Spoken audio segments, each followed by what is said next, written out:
Good evening everyone. मेरा नाम doctor Atul है और मैं राजस्थान जोधपुर से बिलोंग करता हूँ। और जैसा कि सर ने आपको बता ही दिया है मेरे बारे में, हम आज के इस ग्रोथ मीट टॉपिक में आज एक स्पेशल टॉपिक डिस्कस करना चाहते स्टार्ट करेंगे, जिसका नाम है डायबिटीज। देखिए, डायबिटीज तो जितना इलोबरेट किया जा सकता है हम कर सकते हैं, मगर हम सिंपल शब्दों में कुछ की मैसेज यहाँ से ले जाने की कोशिश करेंगे। हम कोशिश करेंगे कि डायबिटीज क्या है, डायबिटीज क्यों होती है, क्यों हम इस टॉपिक को डिस्कस कर रहे हैं, क्या है diabetes, what is diabetes, how it develops, किस तरीके से हमारी बॉडी में डेवलप होती है, और कब और किस समय हमें इस पर एक्शन लेने की जरूरत है, वो आज हम इस टॉपिक में डिस्कस करेंगे इस मीटिंग में। तो सबसे पहले हम जानते हैं कि क्यों ये टॉपिक इम्पोर्टेंट है, क्यों इस टॉपिक को हमारे ऑथर हमारे होस्ट ने आज हमें इसे दिया है। इसे हम थोड़ा सा डिस्कस करेंगे। देखिए, जब हम ओल्ड समय की बात करें तो किस तरीके की बीमारियां हमारे समय संपर्क में आती थी। वो थी डायरिया जैसी बीमारियां, ठीक है, डायरिया जैसी बीमारियां, मलेरिया, ठीक है, काला आजार, ठीक है। ये जो बीमारी थी वो किसी कीटाणु से होती थी, किसी जीवाणु से होती थी, और एक जीवाणु से दूसरे पर्सन को कम्युनिकेट हो सकती थी, इसलिए इसको बोलते हैं हम कम्युनिकेबल डिजीज। मगर जैसे जैसे इंडिया डेवलप होता गया, डेवलपिंग कंट्रीज की तरफ आता गया, हमारे हेल्थ सिस्टम ने इनके कम्युनिकेबल डिजीज को रोकने का प्रयास किया, इन कीटाणुओं के बारे में जानकारी ली, इनको रोकथाम करने की कोशिश की, और कम्युनिकेबल डिजीज पर हम काफी तरफ से कंट्रोल पाना स्टार्ट कर दिया है। बट आज के एरा में एक नई बीमारियों का चलन हो रहा है, जिसको हम बोलते हैं non communicable disease. Non communicable का डिजीज का मतलब ये होता है, इसके अंदर तीन डिजीज आती है। एक आती है डायबिटीज, एक आती है बीपी जिसको हम बोलते हैं हाइपरटेंशन, और एक आता है कैंसर। ये मुख्यतः तीन बीमारियां ऐसी बीमारी है। सपोज कीजिए एग्जांपल कि मान लीजिए कि यदि एक्स पर्सन को या मेरे को कैंसर है, तो ये जरूरी नहीं है कि मेरे फैमिली मेंबर में भी किसी को कैंसर होगा, या मैं अपने पड़ोसी को कैंसर दे सकता हूँ। मैं कम्युनिकेट नहीं कर सकता, इसलिए इस बीमारी को बोलते हैं नॉन कम्युनिकेबल डिजीज। तो नॉन कम्युनिकेबल डिजीज का मुख्यतः होने का कारण क्या है? ये है मेनली अपनी life style. Life style disorder भी बोलते हैं, डायबिटीज को लाइफ स्टाइल डिसऑर्डर भी बोला जाता है। हमारी कुछ लाइफ स्टाइल में एंशियंट टाइम से मॉडर्न टाइम में, जैसे जैसे हम मॉडर्नाइजेशन की तरफ बढ़ते गए हैं या वेस्टर्नाइजेशन की तरफ जैसे हमारा कल्चर हुआ है, तो हमारी लाइफ स्टाइल में कुछ चेंजेस आए। इसका मतलब कि ये बीमारियां पहले कम थी, अब ये ज्यादा हो गई। तो इसका जो अनुपात है बीमारियों का, वो चेंज होने लगा। कहते हैं कि ये बहुत ही खतरनाक बीमारी बनती जा रही है, बहुत बहुत रेपिडली ये स्प्रेड होती जा रही है, और इंडिया जो है वो डायबिटिक कैपिटल बनने लगी। आने वाले समय में डायबिटीज हर एक घर में आपको मिलेगी, इसलिए इसको बोलते हैं डायबिटिक कैपिटल। ऐसा देखा गया है कि 5 फोल्ड जो है हमारे खान पीन की वजह से, पहले जितने केस, मान लीजिए पहले 20 केस होते थे, तो अभी 100 केस सर्वे में डायबिटीज के मिलने लग गए हैं। और तो और इस बीमारी की जो कॉम्प्लिकेशंस हैं, जैसे मान लीजिए पाँव का कटना या ब्लाइंडनेस होना, डायबिटीज की वजह से दिखाई ना देना, कैटरेक्ट का डेवलप होना या रेटिनोपैथी होना, उसमें डॉलर्स, बिलियंस डॉलर्स जो है, वो खर्च जो है एक्सपेंड होता जा रहा है। इसलिए डायबिटीज, मान लीजिए मेरे को डायबिटीज नहीं है, मगर मेरे को भी डायबिटीज हो सकती है। इसलिए ये टॉपिक और भी ज्यादा डिटेल में डिस्कस करने की जरूरत पैदा होती है।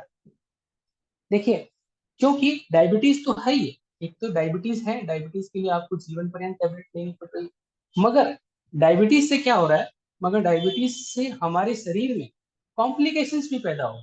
इस तरीके से कॉम्प्लिकेशंस पैदा होते हैं, मुख्यतः तीन ऑर्गन्स होते हैं। हमारी आईज होती है, इस तरीके की हमारी आईज होती है, वहां पे कैटरेक्ट भी बहुत जल्दी डेवलप होता है। आईज, शुगर ज्यादा रहने से कैटरेक्ट भी बहुत जल्दी डेवलप होता है। शुगर के ज्यादा डेवलप होने से हमारे रेटिना में भी इफेक्ट पड़ने लगता है, जिसको हम बोलते हैं रेटिनोपैथी। हार्ट के अंदर तो आपको पता ही है, ये ज्यादा हार्ट अटैक के चांसेस को बढ़ाता है। ठीक है। किडनी के अंदर क्या करता है, जैसे किडनी हमारी जो फिल्ट्रेशन यूनिट होती है वहां पर भी ये क्या करता है कि एक मेम्ब्रेन बना देता है। जैसे कि ये मान लीजिए नॉर्मल नेफ्रॉन है, हमारा किडनी की यूनिट है जो हमारे यूरिन को बनाती है और हमारे अपशिष्ट पदार्थों को छानती है। मतलब यूरिया और क्रिएटिनिन को ये क्या करती है, फिल्टर करती है। मगर मान लीजिए यदि आपको यहाँ डायबिटीज होती है तो डायबिटीज इस नेफ्रॉन पर एक थिक मेम्ब्रेन बना लेती है और वो इस यूरिया और क्रिएट को जाने नहीं देती है। और जब यूरिया और क्रिएट बढ़ते हैं तो अपन कहते हैं कि किडनी फेलियर हो चुकी है। तो एंड स्टेज रीनल डिजीज या and stage kidney diseases, 1/3 of diabetes तो यहाँ आके डायग्नोस। जब फुल ब्लोन डायबिटीज जब डायग्नोस होती है तो हमें बीमारी पता चलती है। हम हॉस्पिटल में कभी डायबिटीज के लिए नहीं जाते हैं, वो तो इंसिडेंटली आपका शुगर चेक किया गया और वो ज्यादा पाया गया, तब हमें पता चलता है कि हमारे को डायबिटीज थी और डायबिटीज की वजह से हमें। कभी कभी आपने सुना होगा कि अटैक आ गया और वहां पे शुगर देखी गई तो बंदे की शुगर 250 से 300। शुगर तो उसे बहुत पहले से थी, बट उस कॉम्प्लिकेशन से आप हॉस्पिटल तक पहुंचे। कभी कभी आपने सुना होगा कि मुझे भूख नहीं लगती है ज्यादा, मुझे ज्यादा यूरिन जाना पड़ रहा है, या मेरे नर्व्स के अंदर नमनेस आने लग गई, तो इसको हम बोलते हैं न्यूरोपैथी। ये सेंसेशन को भी ब्लॉक करता है। तो इस तरीके से हम मोटे मोटे तौर पर हॉस्पिटल की ओर बढ़ते हैं। तो इसीलिए ये टॉपिक हमारे लिए बहुत इम्पोर्टेंट हो जाता है कि हमें ये क्यों डिस्कस करना चाहिए। आइए अब हम डिस्कस करते हैं कि डायबिटीज है क्या। सिंपल रूप से यदि बोला जाए तो कहते हैं कि डायबिटीज का मतलब ये होता है कि हमारे ब्लड के अंदर ग्लूकोज की मात्रा, यदि हम भूखे पेट हैं तो हमारी ग्लूकोज की मात्रा यदि मोर देन 110 हो, 110 मिलीग्राम पर डेसीलीटर, या आप खाना खाए हुए हो उसके 2 घंटे पश्चात आप शुगर कर रहे हैं और वो शुगर 200 से ज्यादा हो। ठीक है। इस दोनों लिमिट में, ये तो फास्टिंग हो गई, ये हो गया आपका खाने खाने के बाद, जिसे हम बोलते हैं पोस्ट कैंडियल शुगर, या any random sugar which is coming more than 200, तो इसे हम बोलते हैं हाइपरग्लाइसेमिया। मतलब अत्यधिक शुगर का हमारे ब्लड में होगा और उसे हम डायबिटीज बोलते हैं। देखिए मैं आपको सिर्फ ये समझाना चाहता हूँ कि यदि आप एक छोटा सा एग्जाम्पल ले कि राजस्थान के अंदर एक स्वीट होती है जिसको हम बोलते हैं मावे की कचौरी। जो कचौरी पहले का हमने जो सुनते हैं, कचौरी में थोड़ा वो होता है चरखा, और एक मीठी कचौरी होती है। ठीक है। उस कचौरी को खाने के लिए एक शुगर सिरप बनाई जाती है। उस शुगर सिरप को यदि हम बार बार गर्म करें और गर्म करने के बाद ठंडा होने दें उसे, तो आप देखेंगे उस शुगर सिरप उस बर्तन में, जिसमें वेसल के अंदर हमने रखा है, वहां एक व्हाइटिश लेयर बनी। ठीक इसी तरीके से हमारे शरीर के अंदर मान लीजिए कि एक ब्लड वेसल है, एक इस तरीके की ब्लड वेसल है जो हमारे शरीर के किसी ऑर्गन को, किसी अंग को ये ब्लड डोनेट कर रही है, ब्लड सप्लाई कर रही है। वहां पर लंबे समय तक एक शुगर होगा तो क्या होगा, हमारी आर्टरी की जो वेसल की जो परत है वो थिक होने लग जाती है, वो मोटी होने लग। ठीक है। तो मोटी होने से क्या क्या इफेक्ट हो सकते हैं, अब देखते हैं इसमें। ये आइस के अंदर जाएगी तो ये रेटिनोपैथी करेगी, हार्ट के अंदर जाएगी तो ये वहाँ ब्लड सप्लाई कम करेगी, इसमें दबाव बढ़ने लगता है। ठीक है। नॉर्मली मान लीजिए कि एक नॉर्मल आर्टरी है जिसका जिसमें दबाव ब्लड को आराम से सप्लाई करने के लिए मान लीजिए एक्स प्रेशर लगाना पड़ रहा है, तो यहाँ पर जो अत्यधिक थिकनेस है एक्स प्लस कुछ ना कुछ और एडिशनल वेट, तो यही प्रेशर, जिस प्रेशर से जिस भी ऑर्गन को ये ब्लड सप्लाई करेगा, मान लीजिए लीवर को करता है, हार्ट को करता है, तो वहां पे इसकी सप्लाई कम होने लग जाती है। और जब किसी भी ऑर्गन को सप्लाई, ब्लड सप्लाई कम होने लग जाती है तो वो अपने फंक्शन करना बंद कर। ठीक है। अब देखते हैं कि ये किस तरीके से, क्यों ये डायबिटीज हमारे शरीर पे होती है। सबको तो नहीं होती है, कुछ लोगों को ही क्यों होती है। क्या आप ये कह सकते हैं कि भाई जो मोटे लोग हैं उन्हीं को शुगर होती है क्या? क्या फास्ट फूड खाने से ही शुगर होती है क्या? किस तरीके की डाइट खाने से शुगर नहीं होगी? या मान लीजिए कि शुगर हो गई है तो हमें किस तरीके से बचाव। इस बुक के अंदर जो बुक मैं पढ़ रहा हूँ, what A doctor doesn't know about nutritional medicine may be killing you, उस बुक के अंदर एक एग्जांपल दिया गया है। उसमें फ्रेंड था जॉय करके। ठीक है। जॉय एकदम बिल्कुल परफेक्ट था, हेल्दी था, मगर वो खुद एक रूटीन इन्वेस्टिगेशन कराने के लिए सर के पास आता है। तो उसका जब ब्लड सैंपल ड्रॉ किया गया, ठीक है, एक ब्लड सैंपल टेस्ट ट्यूब के अंदर लिया गया और उस ब्लड सैंपल को देखा गया। नॉर्मली ब्लड किस कलर का होता है? रेड कलर का होता है। कभी भी हम ब्लड सैंपल देने जाते हैं तो ब्लड जब ड्रॉ किया जाता है तो वो रेड कलर का होता है। मगर यहाँ देखा गया कि जो ब्लड सैंपल था वो पिंक कलर का दिखता है। किस तरीके का दिख रहा था? पिंक कलर का। यहां से इसे लेबोरेटरी में ले जाकर सेंट्रीफ्यूज किया गया, एक मशीन के अंदर डालकर इसे घुमाया गया। ठीक है, इस ब्लड को घुमाया गया और इस ब्लड को जब घुमा के देखा गया तो ये जो सारी सेल्स थी वो तो नीचे बैठ गई और एक हल्की सी पानी की परत बनी हुई थी। वो अत्यधिक नॉर्मली किस तरीके की दिखनी चाहिए? बिल्कुल ट्रांसपेरेंट व्हाइट कलर, बट यहाँ ये बिल्कुल फैटी येलो कलर की दिख रही। जब इसे सैंपल में लगाया गया तो और इसकी वैल्यूज लिखी गई, तो H D L, L D L, V L D L, इस तरीके की जो हमारा कोलेस्ट्रॉल का प्रोफाइल होता है, इसमें एक लेवल होता है ट्राइग्लिसराइड। तो उस बंदे का ट्राइग्लिसराइड आया 1208 मिलीग्राम पर डेसिलीटर और एच डी एल आया उसका 30। ठीक है, फिर ये ट्राइग्लिसराइड बहुत ज्यादा है, नॉर्मल वैल्यू जो होती है उसकी ये 150 या उससे कम होनी चाहिए। ठीक है, जब ट्राइग्लिसराइड को एचडीएल से डिवाइड किया गया, ट्राइग्लिसराइड डिवाइड बाई एचडीएल, इसका रेशियो निकाला गया, मतलब 1200 डिवाइड बाई 30 किया गया, तो इसका रेशियो कितना आया? 40:1। ठीक है, नॉर्मली ट्राइग्लिसराइड्स टू एचडीएल का जो रेशियो होना चाहिए वो 2 से कम होना चाहिए, मगर यहाँ कितना मिला? 40:2। तो इस रेशियो को जब ये ज्यादा मिला गया तो क्या निकला कि ये एक बीमारी है जिसको हम बोलते हैं मेटाबॉलिक सिंड्रोम। सिंड्रोम का मतलब क्या होता है? एक से ज्यादा बीमारी होती है, इसको हम बोलते हैं सिंड्रोम। और मेटाबॉलिक क्योंकि इसमें बहुत सारे मेटाबॉलिक चेंजेस के लिए रेस्पॉन्सिबल होते हैं, इसलिए इसको मेटाबॉलिक सिंड्रोम।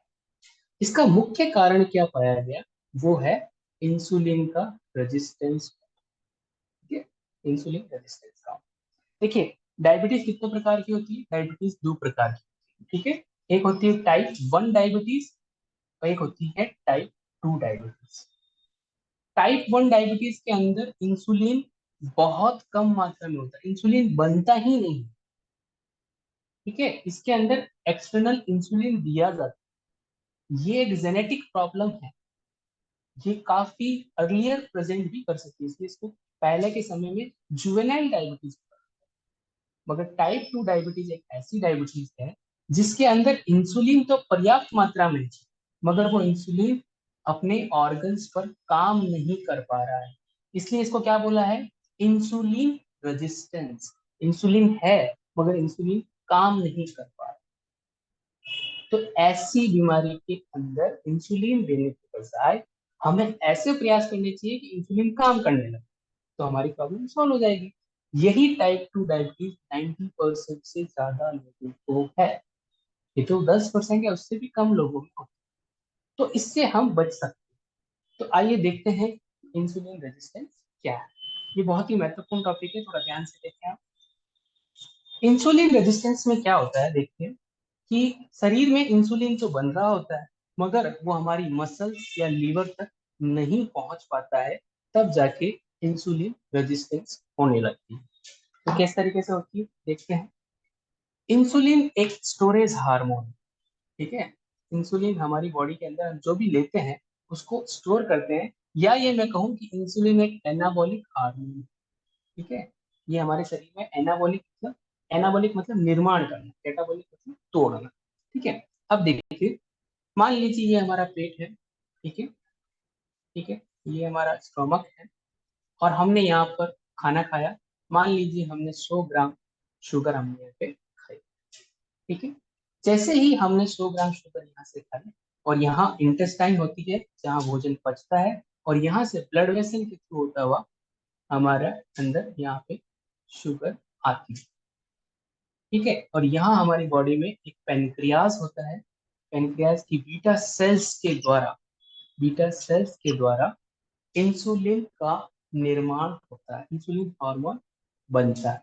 ठीक है, ये इंसुलिन हार्मोन यहाँ बन गया, और ये इंसुलिन हार्मोन इस ब्लड में आता है। ठीक है, मान लीजिए ये शुगर यहाँ से डाइजेस्ट होकर 100 ग्राम शुगर हमारे ब्लड में पहुंच गई है, और इस शुगर को पचाने के लिए इंसुलिन आता है। और इंसुलिन क्या करता है, ये मान लीजिए हमारी एक सेल है, उस सेल्स पर रिसेप्टर को डेवलप कर कर इस शुगर को अंदर ले जाता है। मान लीजिए 100 ग्राम शुगर हमारी सेल के अंदर आ गई है।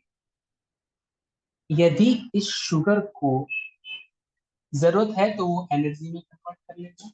ठीक है, इससे एटीपी बन जाएगा, एनर्जी मॉलिक्यूल बन जाएगा।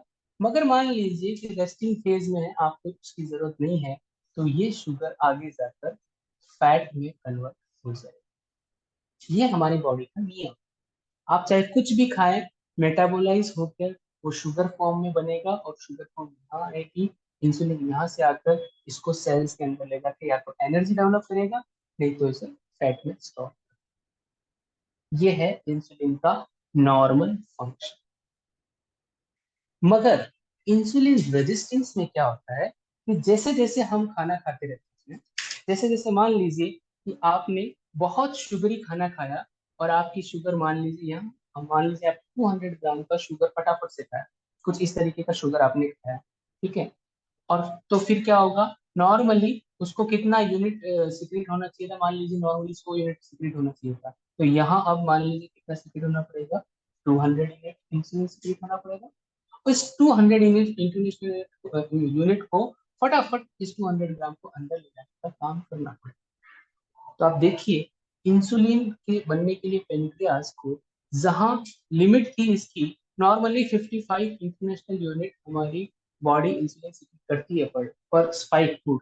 ठीक है, जैसे ही खाना आया, इस पेनक्रियास को इंसुलिन, और अब आप सोचिए कि आप दिन भर खाते रहते हैं, कुछ ना कुछ कुछ ना कुछ कुछ ना कुछ खाते रहते हैं, तो स्पाइक नॉर्मली इसको काउंटरेट करता रहता है। तो धीरे धीरे ये इंसुलिन जो होता है वो बॉडी के लिए नॉर्मल होने लग जाता है, कुछ समय के लिए 200 भी नॉर्मल हो जाए, मगर वो इतना सिक्रीट नहीं कर पाए, तो वो इंसुलिन अब काम नहीं कर पाए।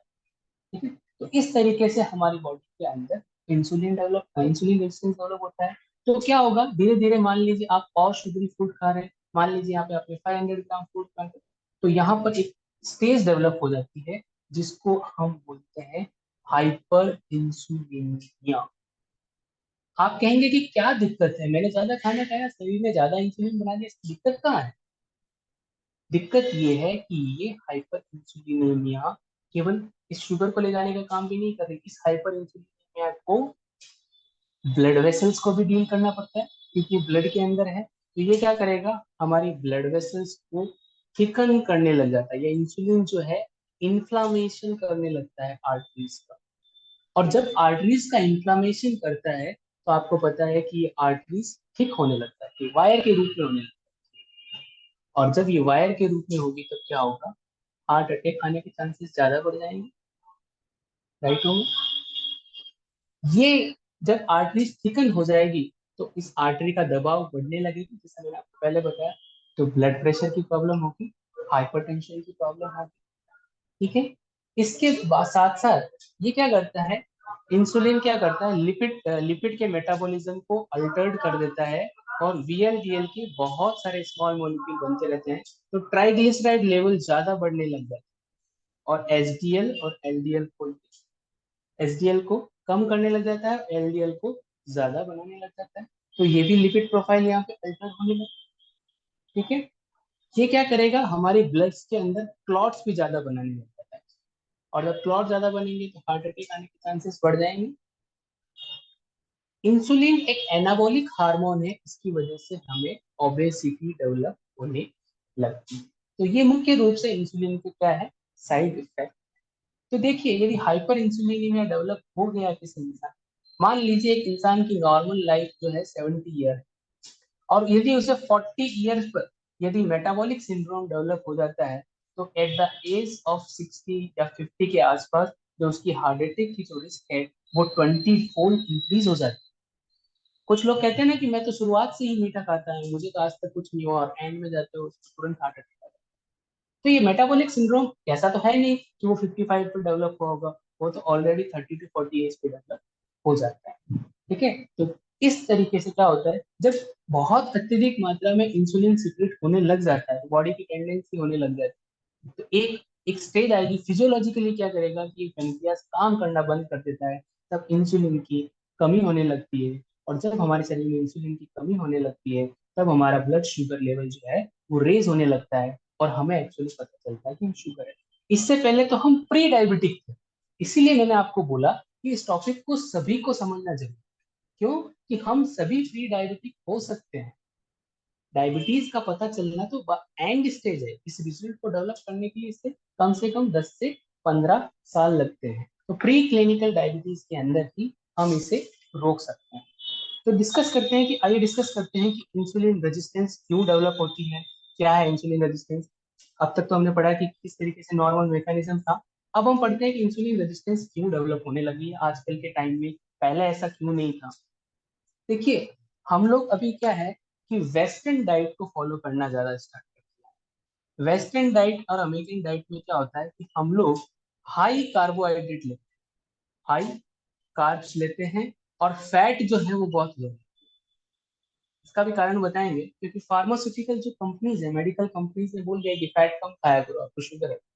अरे शुगर का मतलब ही ग्लूकोज है, और ग्लूकोज का मतलब ही कार्बोहाइड्रेट, और उसके बावजूद हम हाई कार्बोहाइड्रेट। कारण है इसका, हम कार्बोहाइड्रेट को क्यों पसंद करते हैं, क्योंकि कार्बोहाइड्रेट का एक टेक्सचर होता है। कार्बोहाइड्रेट का एक टेक्सचर होता है। देखिए, आप यदि किसी पनीर को खाएंगे, थोड़ा सा यदि आप पनीर खाएंगे तो आपको सेटाइटी नहीं होती। मगर जब आप राइस खाते हैं या आप चपाती खाते हैं, तो आपके पेट को या ब्रेन को सेटाइटी फील होता है कि आपने कुछ खाया है। इसीलिए हम कार्बोहाइड्रेट को ज्यादा खाते हैं। किसी बच्चे को आपने पिज्जा खिलाया या पास्ता खिलाया तो उसको बहुत टेस्टी लगता है, क्योंकि उसका एक टेक्सचर होता है, और एक ब्रेन मैकेनिज्म हमारे अंदर वर्क करता है कि हमें सेटाइटी मिली है, हाँ मैंने कुछ खाया है। इसके अमाउंट में आप फैट खा लीजिए, मक्खन खा लीजिए, आपको लगेगा नहीं कि आपने कुछ खाया है। आपने यदि 15 ग्राम भी पनीर खा लिया है, या फैट खा लिया है, या चीज खा ली है, तो आपको पता नहीं चलेगा कि मेरा पेट भर, क्योंकि इससे सेटाइटी फील नहीं होती। इसीलिए हम कार्बोहाइड्रेट को अत्यधिक प्यार करते हैं और हाई कार्बोहाइड्रेट खाने की कोशिश करते हैं। देखिए, क्या होता है कि जब जैसे व्हाइट फ्लोर है, जो रिफाइंड कार्बोहाइड्रेट होती है, वो जैसे ही हमारे पेट में पहुंचती है, ठीक है, मान लीजिए 100 ग्राम शुगर आपने कंज्यूम की, आपने 100 ग्राम शुगर एक बर्गर खा के कंज्यूम, सपोज, तो ये क्या करता है कि इमीडिएटली आपके ब्लड के अंदर इस शुगर को रिलीज कर देता है, 100 ग्राम को इमीडिएटली पहुंचा। 100 ग्राम खाया, 100 ग्राम पहुंचा, तुरंत पहुंचा दिया, इसलिए इसको हम बोलते हैं high glycaemic index food. High glycaemic index food. मगर ये मान लीजिए कि आप 100 ग्राम, मान लीजिए आपने सैलेड खाया, फ्रूट्स खाए, वेजिटेबल खाए, तो इसकी जो शुगर है वो जो रिलीज होगी, वो कुछ देर से रिलीज होगी, वो धीरे धीरे रिलीज होगी। इसलिए इसको हम बोलते हैं लो ग्लाइसेमिक इंडेक्स। इसने तुरंत रिलीज किया, इसलिए इसको तुरंत 100 यूनिट की जरूरत पड़ती है इंसुलिन को डाइजेस्ट, इंसुलिन लाने के लिए। तो यहाँ इंसुलिन का स्पाइक हो गया, यहाँ हाइपर इंसुलिनीमिया डेवलप हो गया। जबकि यहाँ इंसुलिन की यूनिट मान लीजिए 5 से 25 के बीच में दरमियान में जरूरत रहती है, तो वो रेगुलर इंटरवल पे रहती है, तो यहाँ इंसुलिन नियर नॉर्मल रहता है। ठीक है, इंसुलिन यहाँ पर भी लग रहा है, मैं मना नहीं कर रहा हूँ, मगर यहाँ लगने का लेवल अलग है। इस तरीके से हाइपर इंसुलिनीमिया डेवलप होता है, और इंसुलिन रेजिस्टेंस इसी तरीके से डेवलप होती है। तो अब आप पूछेंगे कि सर हमें कैसे पता चलेगा सिंड्रोम एक्स को डायग्नोज करना है, तो सिंड्रोम एक्स क्या है या मेटाबॉलिक सिंड्रोम क्या है। तो इसका एक सिंपल सा है, आपको एक ब्लड शुगर करवानी है, आपको एक लिपिड प्रोफाइल करवानी है, जिसके अंदर ट्राइग्लिसराइड लेवल को देखना है और एचडीएल लेवल को देखना है। उन दोनों को आप डिवाइड कर लीजिए। जैसे कि मैंने एग्जांपल दिया था पहले कि 1200 ट्राइग्लिसराइड है और एचडीएल 30 है, उसका रेशियो आ गया 40:1, और इसका रेशियो एक्चुअली 2:1 से कम या इसके इक्वल है। यदि आप इस स्टेज के अंदर हैं, तो आपको प्रिकॉशन लेना स्टार्ट कर देना चाहिए। इनफैक्ट आपका शुगर नॉर्मल है, 110 है, 200 से कम है खाना खाने के बाद, तो आपको खुश होने की जरूरत नहीं है। आपको अब प्रिकॉशन लेने की जरूरत है, क्योंकि हम डायबिटीज से वरी नहीं है, हम वरी हैं हाइपर इंसुलिनिया की कॉम्प्लिकेशन से, जो मैंने आपको पहले अर्लियर आपसे डिस्कस किया। ठीक है। अब होता क्या है कि इसके साथ साथ क्या फिजिकल सिम्टम्स भी आते हैं, तो मैं बता देता हूँ कि वेस्ट लाइन पे यदि आपका वेट बढ़ रहा है तो आपको एक प्रिकॉशनल लेना चाहिए, या आपका हिप टू वेस्ट रेशियो बढ़ रहा है तो आपको एक्शन लाइन में जाने की जरूरत है। इस स्टेज पर आप यदि कुछ प्लान करते हैं, आपने डाइट को मॉडिफाई करते हैं या एक्सरसाइज करते हैं, आपने फूड पर थोड़ा सा प्रिकॉशन करते हैं, तो आप रिवर्सल फॉर्म में जा सकते हैं। अदरवाइज आपने कोई एक्शन नहीं लिया तो आप डायबिटीज की तरफ डेवलप हो जाएंगे। यदि आपने एक्शन ले लिया तो आप नॉर्मल फेज में जा सकते हैं। तो ये है सिंड्रोम एक्स को डायग्नोस करने की। आइए डिस्कस करते हैं अब डायबिटीज को किस तरीके से डायग्नोस किया जा सकता है। देखिए, मुख्यतः मोटे तौर पर यदि हमें स्क्रीनिंग करनी हो, एक लार्ज पॉपुलेशन की हमें स्क्रीनिंग करनी होती है कि भाई मान लीजिए 1000 लोग हैं और 1000 लोगों में से हमें पता करना है कि किसको शुगर हो सकती है, तो उसके अंदर हम क्या करते हैं, रैंडम ब्लड शुगर कराने की कोशिश करते हैं। और रैंडम ब्लड शुगर की मान लीजिए 200 से ज्यादा है तो हम कह सकते हैं कि इसको प्रोबेबली शुगर हो सकती है। ये हमारा पेशेंट, मान लीजिए 100 पेशेंट में हमने स्क्रीनिंग की, उसमें से मान लीजिए 200 लोगों की यदि रैंडम शुगर आई तो उसको हमने कैचअप कर लिया। ठीक है। बट होता क्या है कि ये रैंडम शुगर हमेशा सही नहीं होती है इस लेवल पे। तो फिर हम क्या करते हैं, एक ग्लूकोज चैलेंज टेस्ट देते हैं। उसके अंदर हम एक पर्टिकुलर अमाउंट ऑफ ग्लूकोज देते हैं, उसके 2 घंटे बाद हम शुगर लेवल उसका मेजर। मान लीजिए यदि उसका शुगर लेवल 190 से ज्यादा है तो वो क्लियर कट क्या होगा, डायबिटीज होगा। बुक्स कहती है कि इस रेशियो को आप 130, नॉर्मली आपका खाना खाने के बाद शुगर होनी चाहिए 110 से कम। ये नॉवल कहता है, हमारा लिटरेचर नहीं कहता, मेडिकल लिटरेचर। ठीक है। या फिर और भी ज्यादा लिमिट यदि मैं आपको दे दूं तो 130 से 190 के बीच में है तो आप क्या है, प्री डायबिटिक। मतलब मान के चलिए कि आपने कोई एक्शन नहीं लिया तो आप हमारे डायबिटीज ग्रुप में आ जाए। तो इसको भी कंफर्म करने के लिए हम करवाते हैं एक टेस्ट, उसका नाम है HbA1c। ये क्या करता है, ये लास्ट 120 डेज पर ग्लूकोज का कैसा कंट्रोल है वो दिखा। ये क्या करता है, नॉर्मली आरबीसी की जो लाइफ होती है वो होती है 120 डेज। आपने सुना होगा कि हम जब भी ब्लड डोनेट करते हैं तो 3 महीने तक ब्लड डोनेट हम वापस नहीं कर सकते, क्योंकि आरबीसी का जो लाइफ स्पान होता है वो होता है 120। और आरबीसी हमेशा ग्लूकोज से अटैच रहती है। यदि यहाँ पर अत्यधिक ग्लूकोज है तो वो इस मात्रा को मेजर कर लेता है। नॉर्मली इसका लेवल कितना होता है, 3.5 to 6। डिफरेंट लेवल का डिफरेंट क्राइटेरिया हो सकता है, but majority of the standard level. एक डायबिटीज पर्सन को यदि वो ट्रीटमेंट ले रहा है या यदि वो डाइट मॉडिफिकेशन उसने किया है, उसको अपना रेशियो 6 से कम रखना। यदि 9 से ज्यादा रेशियो है HbA1c का तो आप मान के चलिए कि 60% चांसेस है उसको कार्डियोवैस्कुलर इफेक्ट आने के, एडवर्स इफेक्ट आने के। तो इस तरीके से मोटे मोटे तौर पर हम डायबिटीज का डायग्नोसिस कर सकते हैं। बात करते हैं इंपॉर्टेंट मिथ की, कि क्या डायबिटीज जो है ओबेसिटी से आती है या ओबेसिटी डायबिटीज से आती है। ये एक बहुत बड़ा मिथ है। कुछ लोग कहते हैं कि जिनको मोटापा ज्यादा होता है उनको डायबिटीज होती है, मगर मैं ये कहना चाहता हूँ, क्योंकि फार्मा इंडस्ट्रीज ने क्या किया है कि कार्ट को पहले रख दिया और घोड़े को बाद में रख दिया, हॉर्स को बाद में रख दिया। मैं ये कहना चाहता हूँ कि हाइपर इंसुलिनीमिया से ओबेसिटी डेवलप होती है, क्योंकि मैंने बताया कि इंसुलिन हार्मोन का काम ही क्या है, एनाबॉलिक हार्मोन, ये वेट गेन खुद करवाता है, ना कि ओबेसिटी से डायबिटीज होती है। ठीक है। आप समझने का प्रयास करना कि इंसुलिन के ज्यादा होने से ओबेसिटी डेवलप होती है, इससे डायबिटीज होती है, मगर डायबिटीज से ओबेसिटी होना ये गलत बात है। कुछ हद तक सही है, क्योंकि कुछ केसेस पे देखा गया है, जैसे मैंने स्क्रीन किया 1000 लोगों को, 1000 लोगों में से मान लीजिए 200 लोगों का रेंडम शुगर ज्यादा है, तो हो सकता है कि 200 में से 150 लोगों को ओबेसिटी हो, मगर ये कहना संभव नहीं है कि ओबेसिटी से उसे डायबिटीज है। दो तरीके की मुख्य से ओबेसिटी होती है। वो एक होती है एप्पल शेप, ठीक है, इस तरीके का एप्पल शेप होता है। एप्पल इस तरीके का होता है। मान लीजिए ये हमारा इंसान का नॉर्मल ह्यूमन स्ट्रक्चर है, ठीक है। ये लोअर वेस्ट है। और एक इंसान कुछ इस तरीके से होता है, ठीक है। उसमें ओबेसिटी किस तरीके की होती है, वो होती है पियर शेप, ठीक है। पियर मतलब नाशपाती और एप्पल मतलब सेम, ठीक है। ये मान लीजिए वेस्ट लाइन है, ये हमारा वेस्ट लाइन है, हिप लाइन है ये, ठीक है।